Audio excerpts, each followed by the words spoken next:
Muita gente tentou tirar a vida de Paulo. Armaram contra ele, apedrejá-lo, mas Deus o livrou de cada uma dessas coisas. Acontece exatamente assim na nossa vida. Não importa quanto mal se levante, quantas pessoas tentam tramar contra a sua vida, se você se manter no lugar de fidelidade, Deus vai te livrar. 1000 podem cair ao seu lado, 10.000 à sua direita, mas você não vai ser atingido. E é tudo aquilo que você precisa saber para de fato permanecer fiel, independente do dia, e assim ser abençoado. Você aprende na palavra de Deus. É por isso que é muito importante você ler a Bíblia, meditar na palavra, confessar e praticar tudo que aqui está escrito. Eu sou Leandro Machado e eu quero te convidar a mais um dia crescer e avançar comigo dentro daquilo que a Bíblia diz, sem interpretação, como Deus escreveu, para que você receba dele e do próprio Espírito Santo de Deus. Se você é novo aqui ou ainda não é inscrito, clica aqui embaixo, se inscreve, ativa o sininho, compartilha lá no grupo da família para o povo ler a Bíblia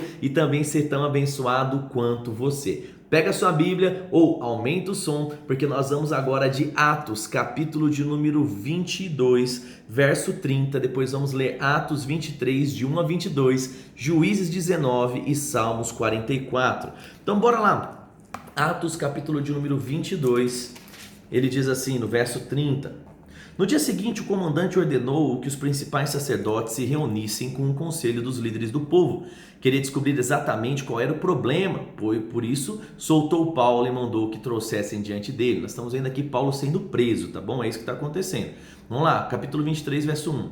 Paulo olhou fixamente para o conselho dos líderes do povo e lhes disse: Irmãos, tenho vivido diante de Deus com a consciência limpa. No mesmo instante, o sumo sacerdote Ananias ordenou que os que estavam perto de Paulo lhes dessem um tapa na boca. Então Paulo lhe disse: Deus o ferirá, seu grande hipócrita. Que espécie de juiz é o Senhor, desrespeitando a lei ao mandar me agredir dessa forma? Os que estavam perto de Paulo lhe disseram: Você ousa insultar o sumo sacerdote de Deus? Irmãos, não sabia que ele era o sumo sacerdote, respondeu Paulo, pois as escrituras dizem: não falem mal das autoridades. Sabendo Paulo que alguns membros do conselho dos líderes do povo eram saduceus e outros fariseus, então ele gritou: Irmãos, sou fariseu como eram os meus antepassados, e estou sendo julgado por causa da minha esperança na ressurreição dos mortos. Quando Paulo disse isso, o conselho se dividiu, fariseus contra saduceus, pois os saduceus afirmam não haver ressurreição, nem anjos, nem espíritos, mas os fariseus creem em todas essas coisas. Houve grande alvoroço, alguns dos mestres da lei, que eram fariseus, se levantaram e começaram a discutir energicamente.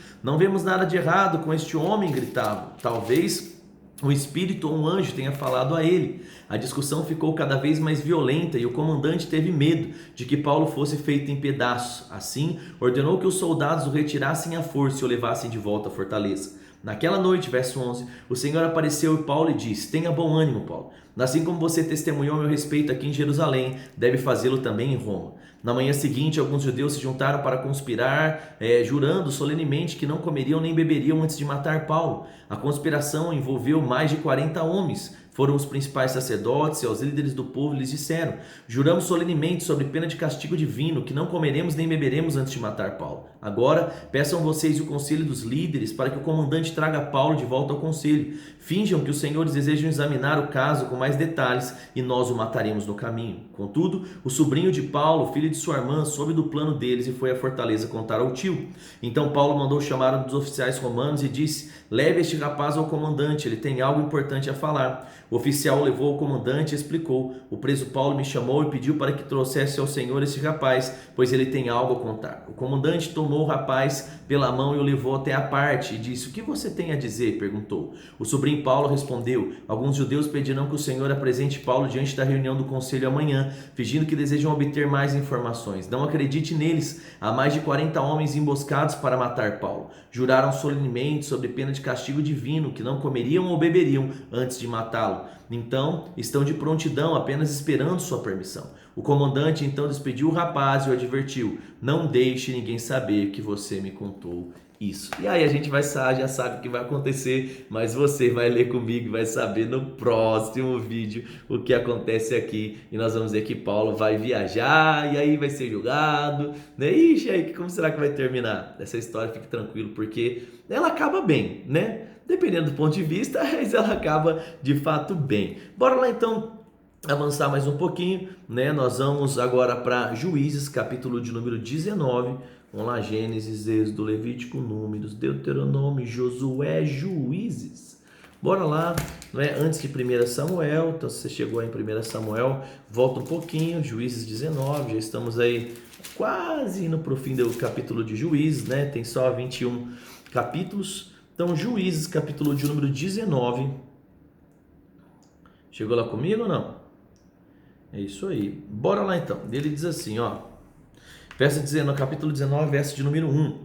Naqueles dias Israel não tinha rei. Havia um homem da tribo de Levi que morava num lugar afastado da região montanhosa de Efraim. Certo dia ele trouxe para casa uma mulher de Belém de Judá para ser concubina, mas ela se irou com ele e voltou para a casa do seu pai, lá em Belém. Cerca de 4 meses depois, seu marido foi a Belém para reconquistá-la e convencê-la a voltar com ele. Levou consigo um servo, 2 jumentos. Quando ele chegou, a mulher levou até seu pai, que o recebeu com alegria. O sogro insistiu para que ficasse algum tempo, e ele permaneceu ali 3 dias, comendo, bebendo e dormindo. No 4º dia levantou-se bem cedo, ele estava pronto para partir, mas o pai da mulher disse ao seu genro: coma alguma coisa antes de sair. Os dois se sentaram, comeram e beberam. Então o pai da mulher disse: por favor, fique mais uma noite e se alegre com o seu coração. O homem se levantou para partir, mas o sogro continuou a insistir que ele ficasse. Por fim, ele cedeu e passou mais uma noite. Na manhã do 5º dia ele se levantou cedo e estava pronto para partir, e outra vez o pai da mulher disse: coma alguma coisa, deixe sair à tarde. Assim, fizeram mais uma vez e fizeram uma refeição juntos. Mais tarde, quando o homem, a concubina e o servo preparavam para partir, o sogro disse: já está escurecendo, passe a noite aqui e alegre seu coração. Amanhã você poderá levantar cedo e partir. Dessa vez, porém, o homem estava decidido a partir. Rumou para Jebus, isto é, Jerusalém, levando consigo os jumentos em suas celas e concubinas. Chegaram perto de Jebus quase no final do dia, e o servo disse ao homem: vamos parar nessa cidade dos Jebuseus e passar a noite aqui.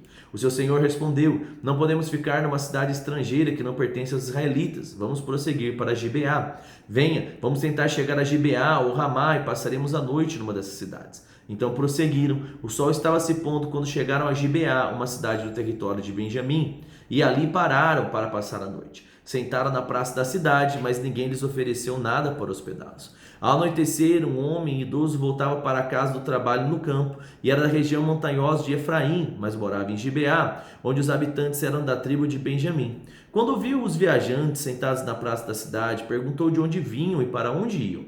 O homem respondeu: estamos viajando de Belém, de Judá, para um lugar afastado da região montanhosa de Efraim, onde eu moro. Fui a Belém e agora estou voltando para casa. Ninguém quis os hospedar, embora tenhamos tudo o que precisamos. Temos palha e forragem para os jumentos, o bastante, pão e vinho para nós. Vocês são bem-vindos em minha casa, disse o homem idoso. Eu lhes darei o que precisarem, não passem a noite na praça de jeito nenhum. Ele os levou para casa e os alimentou junto aos seus jumentos, depois que lavaram os pés e comeram e beberam juntos. Enquanto eles se alegravam, um grupo de homens perversos da cidade cercou a casa. Começaram a bater na porta e gritar para o velho, o dono da casa: traga para fora o homem que está hospedado com você, para que tenhamos relações com ele. Olha aí, parece o que aconteceu em Sodoma e Gomorra, hein? Tá lembrado disso? O dono da casa saiu e falou com eles: não, meus irmãos, não façam tamanha maldade. O homem é hóspede em minha casa, uma coisa dessa seria muita vergonha.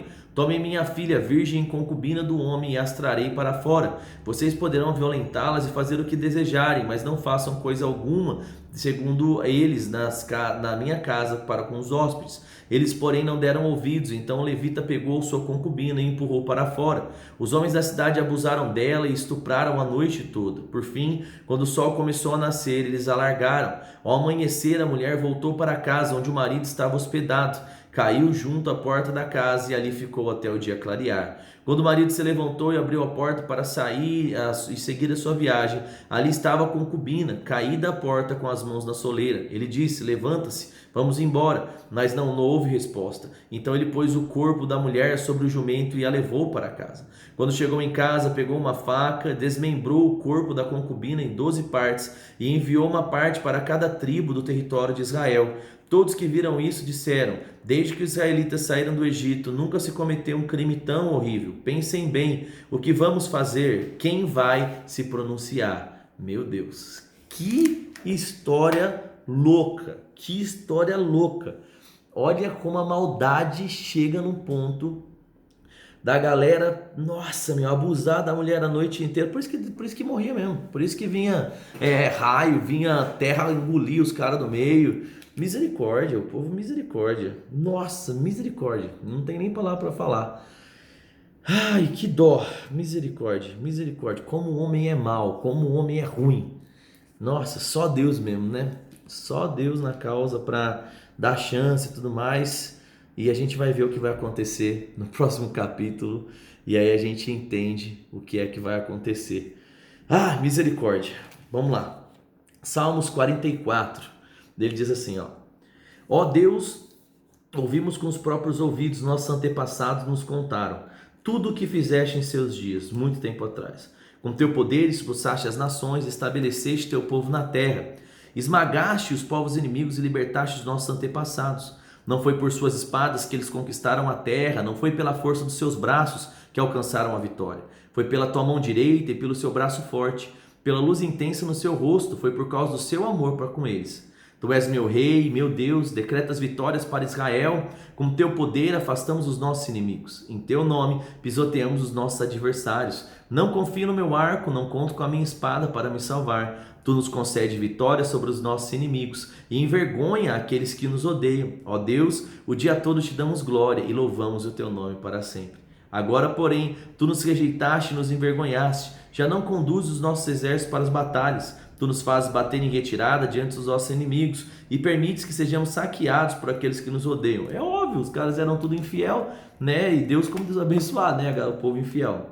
Entregaste como ovelha para o matadouro e espalhaste entre as nações. Vendeste o teu povo precioso por uma ninharia e não tiveste lucro com a venda. Permitiste que as nações vizinhas zombassem de nós, somos objetos de desprezo e ridículo para os que rodeiam. Sabe, gente, é muito louco isso, né? A gente vê, e é sempre assim, o homem vai lá, erra, dá um monte de mancada e depois culpa Deus. Né? Tipo assim, por que Deus me abençoou? Por que minha vida não tá assim? Por que é assado? Meu, porque é infiel, velho. O povo infiel colhe de resultados infiéis, não tem essa. O povo quer viver uma vida toda bagunçada, todo no pecado e quer que Deus abençoe. Gente, tem princípio. Deus é um Deus de coisas certas. Viva a vida certa e as coisas vão dar certo. Agora, vive uma vida zoada, lixo, bagunçada, meu, a sua vida ela vai ser assim, o resultado, né? O que você planta é aquilo que você colhe. Mas bora lá, versículo 14. Fizeste nós motivo de riso entre as nações, com desdém balançam a cabeça para nós. Não há como escapar da humilhação constante, temos o rosto coberto de vergonha. Não ouvimos outra coisa senão os insultos dos que zombam de nós. Não vemos outra coisa senão os inimigos que desejam vingança. Tudo isso aconteceu sem que nos esquecêssemos de ti, sem que fôssemos infiéis à sua aliança. Nosso coração não te abandonou, não desviamos os pés que te deu caminho. Tu, porém, nos esmagaste no deserto onde vivem os chacais e nos cobriste de escuridão e morte. Se tivéssemos esquecido o nome do Senhor Deus, ou estendido as mãos em oração a deuses estrangeiros, Deus com certeza saberia, pois Ele conhece os segredos de cada coração. Mas por causa de ti enfrentamos a morte todos os dias. Somos como ovelhas levadas ao matadouro. Desperta, pois, Senhor, por que dormes? É como se Deus estivesse dormindo, né? Levanta-te e não rejeites para sempre. Por que se esconde o rosto de nós? Por que te esqueces do nosso sofrimento e opressão? Desfalecemos no pó, caídos no corpo no chão. Levanta-te e nos ajuda, resgata-nos por causa do seu amor. Então, gente, para e vamos entender aqui, né? Assim como aconteceu em Jó, a gente percebe aqui, né, o salmista falando algo que não é verdade. A gente percebe ele trazendo um ponto de vista dele acerca de Deus, né? Falando que Deus abandona, falando que Deus rejeita, falando que Deus está envolvido com aquilo que é ruim deles. E a gente percebe que essa é uma análise humana que existia e agora é uma análise humana que continua existindo. É interessante você ver lá o exemplo de Caim e Abel. Caim entrega tudo de qualquer jeito, faz errado, é reprovado. Aí ele fica com raivinha, fica bravinho. Mas eu entreguei de qualquer jeito, é culpa de Deus que não entregou. Né? No Velho Testamento todo o povo ia lá, adorava Baal e é Deus que tá bravo. Aí a gente vê aqui também, vive uma vida lixo e é Deus que... Não, gente, para. Vamos entender algo. A Bíblia é um livro de princípios. Então nós precisamos entender. Praticou o princípio, né? Esse coloco diante de você, bênção e maldição. Escolhe, pois, a bênção, para que você seja bem-sucedido. Agora, se escolhe aquilo que é errado, fica difícil de Deus abençoar, né? Escreve aqui para mim nos comentários, né? Você colhe aquilo que você planta. Escreve aqui, você colhe aquilo que você planta. E é desse jeito, né? Pai, eu quero te agradecer pela oportunidade de nós estarmos juntos, mais uma vez, lendo a Bíblia. Pai, essas coisas, essas maldades, de fato mexem com o meu coração. Eu fico com raiva, fico chateado ao mesmo tempo. E como é ruim, Pai, o homem ter a oportunidade de fazer aquilo que é certo e escolher aquilo que é errado. Eu oro para que ao longo de toda essa leitura que nós ainda temos que ler, muita leitura, Pai, que o Senhor possa falar ao nosso coração, para que nunca nós venhamos agir como esses homens maus, que nós venhamos ter boas escolhas e assim alegrar o teu coração em tudo o que vamos fazer. Obrigado por nos amar, obrigado por cuidar de nós, obrigado por planejar uma vida longa e próspera, repleta de bênção e paz. Te agradeço pela vida de cada um dos meus irmãos, Pai, que estão aqui acompanhando a leitura, que o Senhor honre a fidelidade de cada um deles, manifestando a bênção. No nome de Jesus, amém. Amém? Deixa o like aqui no vídeo, se você não deixou, compartilha com alguém e eu te espero amanhã na nossa próxima leitura, no nome de Jesus. Tchau, tchau.